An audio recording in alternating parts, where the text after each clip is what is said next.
Again. I cannot believe it. Another swastika. This time, on the office of a Jewish professor's office at Teachers College at Columbia University, in a neighborhood where I spent 9 incredible years. A professor that teaches about the Holocaust. Again, a swastika. I had hoped that last year's swastika on our doors here at Sutton Place Synagogue was an anomaly. But I soon came to learn that day that since the beginning of 2017, there have been a major spike in anti-Semitic acts across this country. While nothing as horrific as what happened in Pittsburgh just over a month ago, another swastika here in New York City is very unsettling. And there have been numerous hate crimes over the last month as well. This begs us to ask the question, as American Jews, are we not quite as comfortable as we thought, not quite as settled? This brings me to this week's Parsha, Parshat Vayeshev. Vayeshev, and he settled. Jacob, after 20 years on the run, marrying 4 times, having 13 children, having reconciled with his brother, is back at home in his land where he should be comfortable. But the text comes to teach us something fascinating, that when we think we are settled, we need to examine what this means. Does this mean we are settling or we're settling down? These are 2 very different connotations. Let's look at the text. At the beginning of our Parsha, we read, and Jacob settled in the land where his father had sojourned in the land of Canaan. So there's the initial question, who could blame him for feeling settled? What were his expectations? Rashi, the medieval commentator of France, says that Jacob wanted to dwell in tranquility. Some might even say disengage, but the anguish of Joseph fell upon him. So what does in tranquility mean? Does that mean that he wanted to ignore the things around him? That if Jacob closed his eyes, he wouldn't see the angst between his sons? That he wouldn't notice the famine that eventually would come to his land?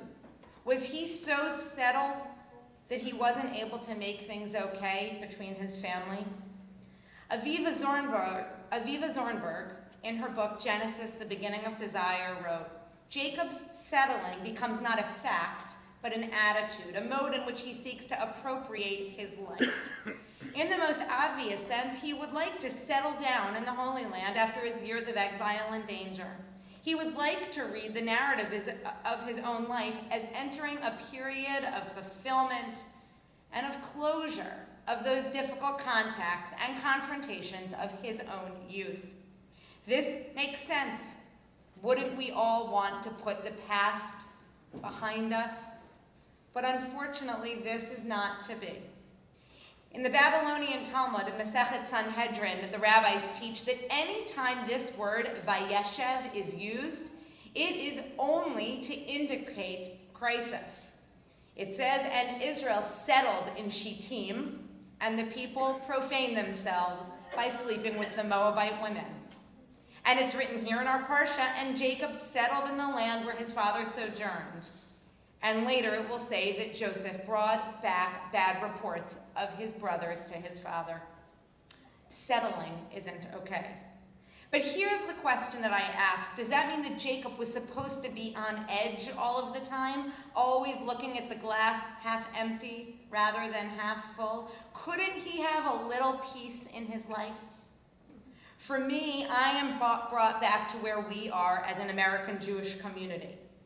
There are so many different directions we could go with that statement. We can look at numbers, we can look at affiliation, but I don't want to focus on that. I choose to focus on meaning, and I'm proud of what we're doing here at Sutton Place Synagogue. What we do need to focus on, which admittedly, for the first 40 years of my life, I did not think that here in New York City, we would need to think about how settled are we as a Jewish community. Is this, in fact, our home? When we learn about the swastikas, how do we balance the desire to feel settled at home in our home, and yet the need to be vigilant that we are still considered the other for so many. In this week's New York Times op-ed page, Barry Weiss wrote another excellent op-ed. She started by talking about Jewish life in Europe, where she reminded us of 3 different strains of anti-Semitism. She reminded us that many Jews in Europe are living their life in the closet as Jews. But yet, people, family Jews do live in Europe. There are conservative communities in Europe. People go to visit Europe. Are we supposed to stop living our lives? If that happens, haven't the anti-Semites won already?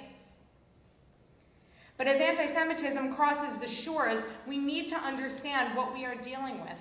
And sadly, she, David Harris, Yossi Klein Halevi speak about not 1, not 2, but 3 different strains of anti-Semitism. The story of European anti-Semitism is, of course, the resurgence of the neo-fascist right. But that's only one piece of it. There are those who have radicalized Islam, and there are those who have made anti-Zionism and anti-racism justification for anti-Semitism. The Israeli writer Yossi Klein Halevi puts it elegantly. What anti-Semitism does is turn the Jew, into the symbol of whatever a given civilization defines as its most loathsome quality. When you look through this dark lens, you can understand how under communism, the Jews were the capitalists, how under Nazism, the Jews were the race contaminators, and how for Mr. Corbyn and his ilk on the left, Israel, the Jew among the nations, is the last bastion of white racist colonialism. In each of these cases, symbols are important. An arm raised high in the air, a swastika on a door, a symbol of the other. As Rabbi Avi Friedman, a colleague of mine in New Jersey, wrote this week, "When I see a red octagon, I stop. The meaning of that symbol has been ingrained in me for as long as I can remember. It doesn't need to have the word stop written on it for me to know what it means. The symbol is enough to elicit a response. It is one of many symbols that have that kind of power over me." Another symbol, of course, is the swastika, the emblem of Nazi Germany. Without saying a word, the presence of a swastika tells me that I am the other. Anti-Semitism is on the rise, and in a divided country like ours, the one thing the left and the right seem to agree on is anti-Semitism. Hatred of Jews takes place in many forms and is being perpetuated by extremists on both ends of the political spectrum.